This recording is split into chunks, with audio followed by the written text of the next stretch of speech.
Why do some people love to climb mountains?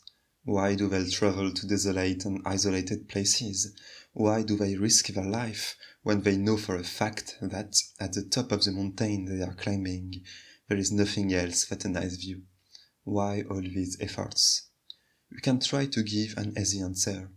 Human beings have a very close and ancient relationship with nature. As Henry David Thoreau writes in the classic Walden, the very simplicity and nakedness of man's life in the primitive ages imply this advantage at least, that they left him still but a sojourner in nature.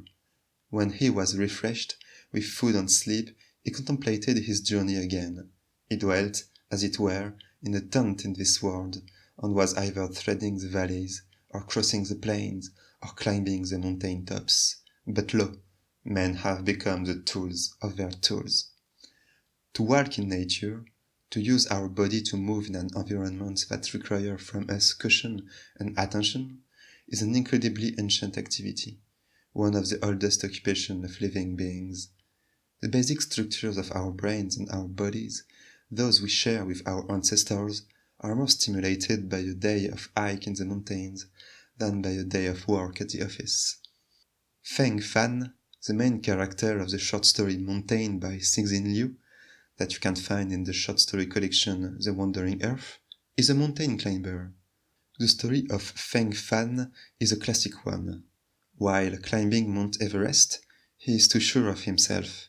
He takes a risk he shouldn't have taken, and his friends died because of him. Why does he like to climb mountains despite the danger? He doesn't know for sure. As he says, "I really wasn't looking for anything on the mountain." And he is absolutely aware that some people don't understand the attractions of the mountaintops. He explains, "I knew a Sherpa who had scaled Everest 41 times, but every time his team would get close to the peak, he'd stop and watch the others climb the final stretch. He just couldn't be bothered to make it to the top." So who is right, the careful Sherpa or the ambitious mountain climber?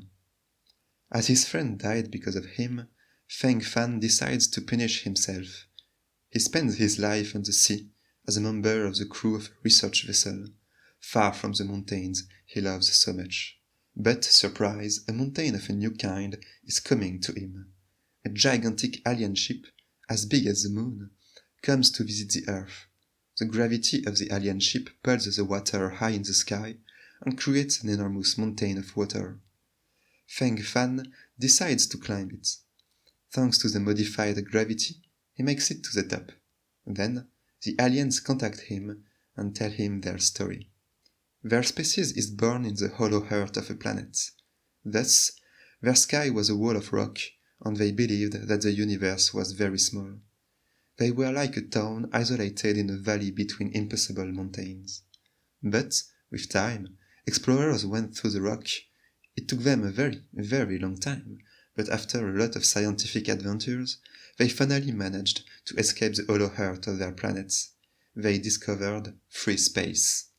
As a consequence of their history, they value more than anything the taste for exploration.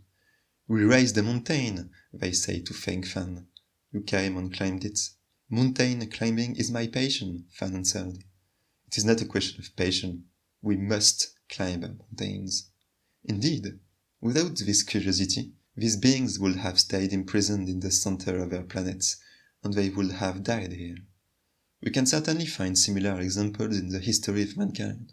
In times of hardships, groups of nomads had to try their luck in unknown and dangerous places. Without these settlers, mankind would not exist. Indeed, say the aliens, it is the nature of intelligent life to climb mountains. They all want to stand on ever higher ground, to gaze ever farther into the distance. It is a drive completely divorced from the demands of survival. Had you, for example, been only concerned with staying alive, you would have fled from this mountain, as fast and far as you could. Instead, you chose to come and climb it.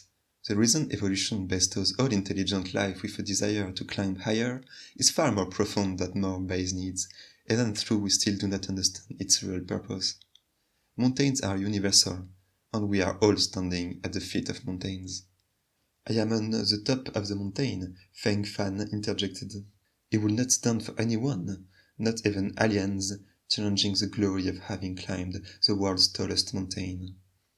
You are standing at the foot of the mountain. We are all always at the foot. The speed of light is the foot of a mountain. The 3 dimensions of space are foot of a mountain. You are imprisoned in the deep gorge of light speed and 3-dimensional space. Does it not feel cramped? In this view of existence, intelligent life must always go forward or die under its own weight. Intelligent life has the ability to make dangerous and seemingly irrational decisions because they can offer a greater reward in the long term. This is a debatable view. After all, can we not live while accepting some limitations? Can we not live while walking on the sides of mountains and leave the summits alone? These are 2 paths that are in a forever competition. The run forward toward an unknown future and the temptation of stability and moderation. Cixin Liu, in his story Mountain, seems to take the side of the run forward. In this story, it seems an inherent part of intelligent life. And the aliens are trying to break new limits. After escaping their planet, they are on a quest to escape the known universe. But trying to escape the known universe, or even trying to help intelligent life to go forward, is probably out of reach for most people. What is still possible, however, is to climb the mountains of the mind. Before trying to remake the world, the individual can remake himself. Philosophy is often on the side of moderation, but this is not the case of Nietzsche. In the other classic, Thus Spoke Zarathustra.